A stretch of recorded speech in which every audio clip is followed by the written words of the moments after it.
Embrace the darkness. I was 17 when we buried her, and I swear, on every breath I still take, that she was breathing when the first handful of dirt fell across her face. They said it was an accident, said she slipped, said the rocks did it. But I was there, and I saw what we did. 5 of us, standing in a circle we didn't understand, pretending it was just a joke, a prank, nothing serious, thinking we were in control of something much older than us, something much hungrier, and she was different, yes.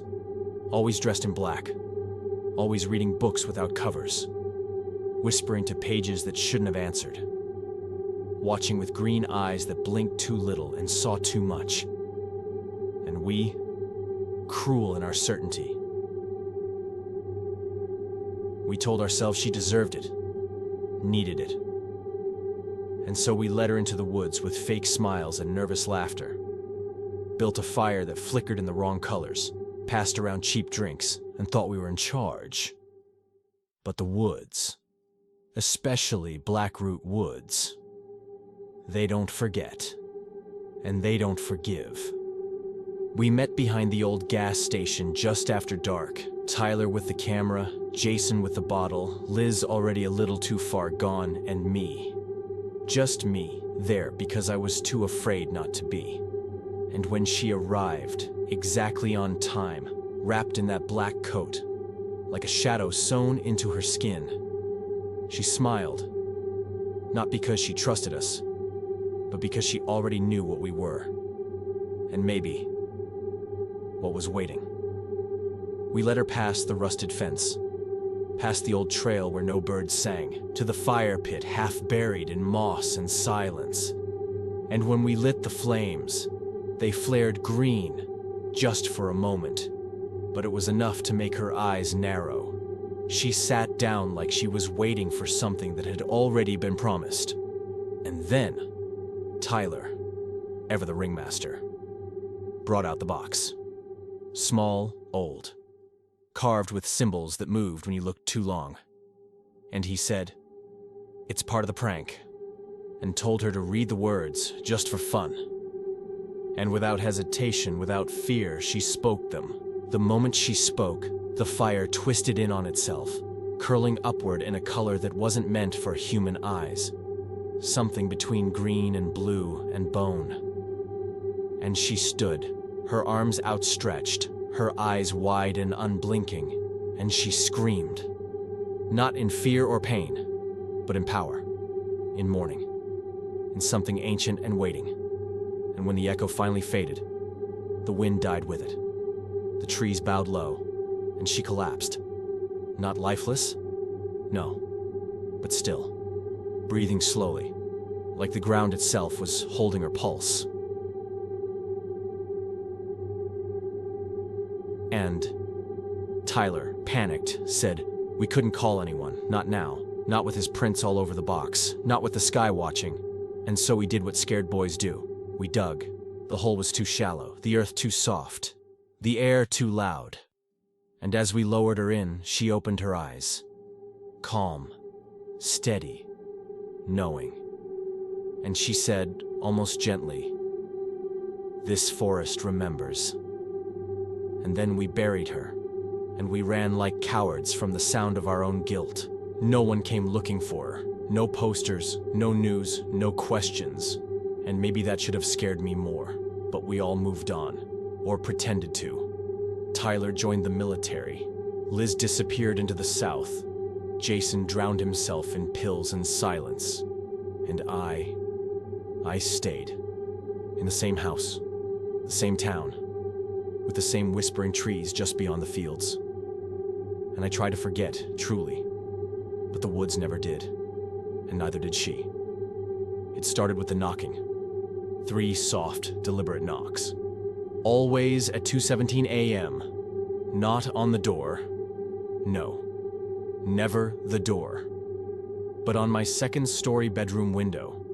And at first, I thought it was the wind, or old wood shifting in the night, until I saw the smear of dirt, sliding down the siding into the grass below. And from that night on, I didn't sleep.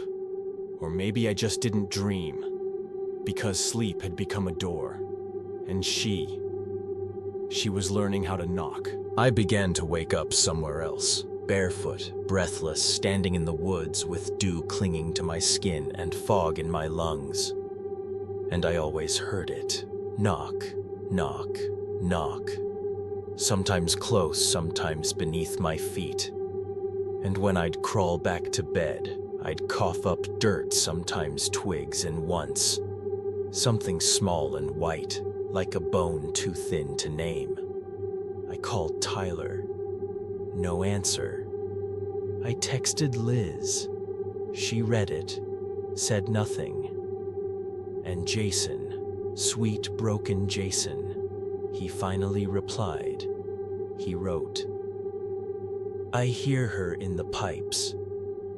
And the next day, they found him, drowned in his bathtub, though no water had ever filled it, and scratched above him, in cracked ceramic. 3 remain. Then Tyler called, or something wearing his voice did, and all it said was, over and over, "You left me cold. You left me cold," until the phone burned hot in my hand, and that night, they found him too, fingernails torn off, the box beside his bed, and written on the wall, in a hand made of mud, 2 remain.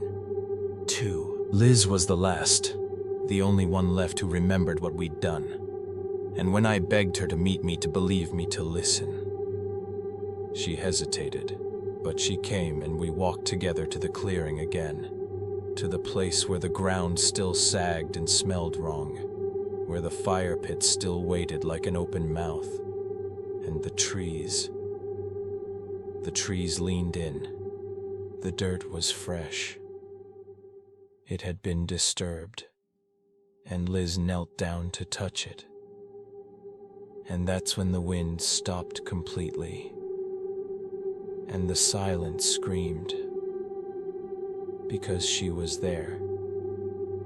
The girl we buried, but not the girl we knew, wearing that same black coat, her pale face serene, but her eyes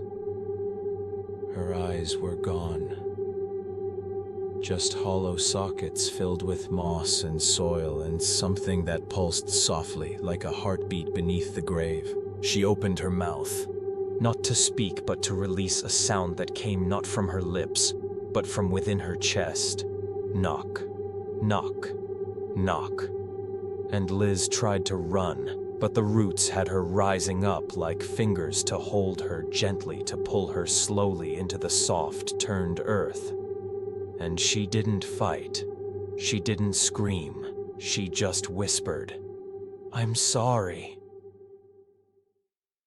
And then she was gone, swallowed by silence. And I was alone again. Or so I thought. But the shadows didn't leave, and neither did she. I woke in my bed, warm and clean, but I already knew it wasn't over, because on the window, written in a muddy, shaking hand, were the words, "One remains." And now, every night, without fail, the knocking returns. 2:17 a.m. Knock, knock, knock. From the walls, the closet, the pipes, from behind the mirror, from inside the floorboards. And last night it came from beneath the bed, and tonight I hear it in the ceiling. And tomorrow, I know it will come from within me, because I remember now. I see her in every reflection, in the way the light bends in dark corners, in the way the soil outside never freezes, even in December. And I understand what we failed to do, what we tried to bury. We never put her far enough down, never silenced her properly, because she wasn't dead. She isn't dead, and now she never will be.